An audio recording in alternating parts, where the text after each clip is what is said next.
The recent American Black Lives Matter protests immediately reignited following the murder of George Floyd, a black man who was killed while in custody by a police officer in Minneapolis on May 26, 2020. These protests have sparked worldwide demonstrations predominantly focusing on the racism and brutality shown by police officers towards people of colour. These problems are no different in Australia and inspired nationwide protests on June the 6th, particularly focused on the deaths in police custody of Australia's Indigenous population.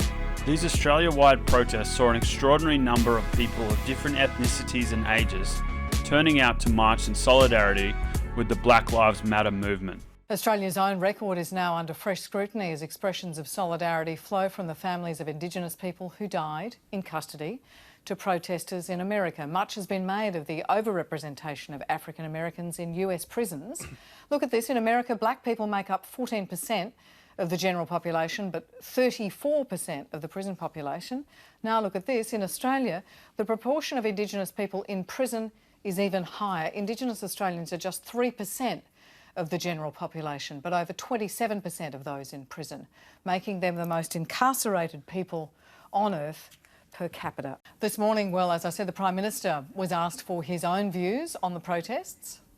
I saw a good meme on the weekend. And that's been met with a forthright response from Indigenous Australians. Basically, are you kidding? 432 deaths in custody, Indigenous deaths in custody since 1991. Indigenous people know the names I'm about to say, names of the dead whose parents and families want us to know their names. Ms Du, who died in custody in 2014. Tanya Day, who died 2 weeks after spending hours in police custody where she sustained a traumatic head injury. David Dungay, 12 times said, "I can't breathe," following an altercation with guards. He died in Long Bay Jail. Joyce Clark, who died in hospital from a gunshot wound. Kumanjai Walker. Indigenous Australians know these names. They're not as well known by non-Indigenous Australians.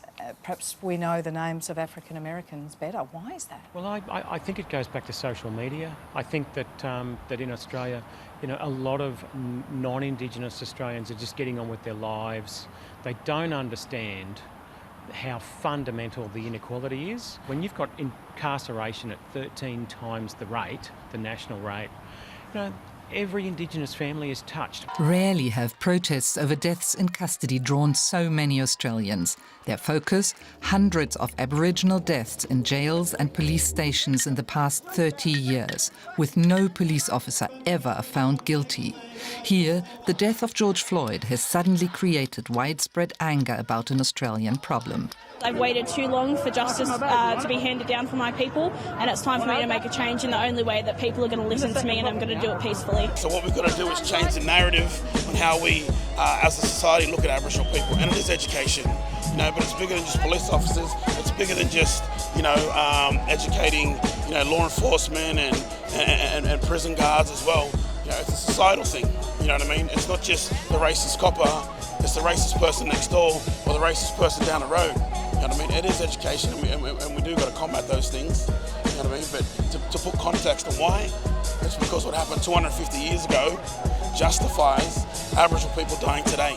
It's that narrative needs to be flipped, and it's education, of course. It totally is.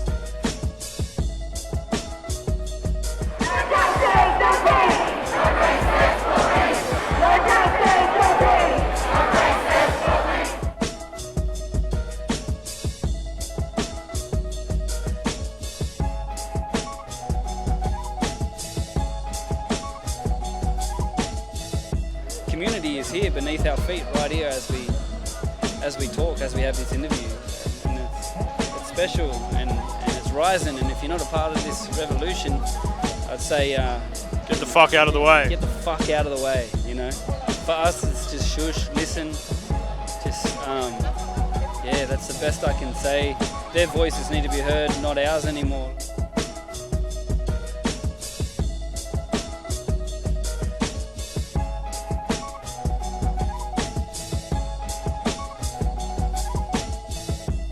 So, if there's a message from today, what people can do is when they see somebody interacting with police officers, an Aboriginal person in particular, put your phone out, record it.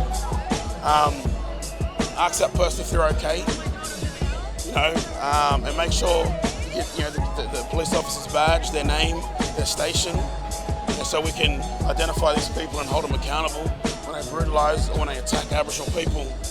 things like this are great. You know what I mean? Because lots of people are here. I'm sure they're going to, post up on social media. Things are going to be trending.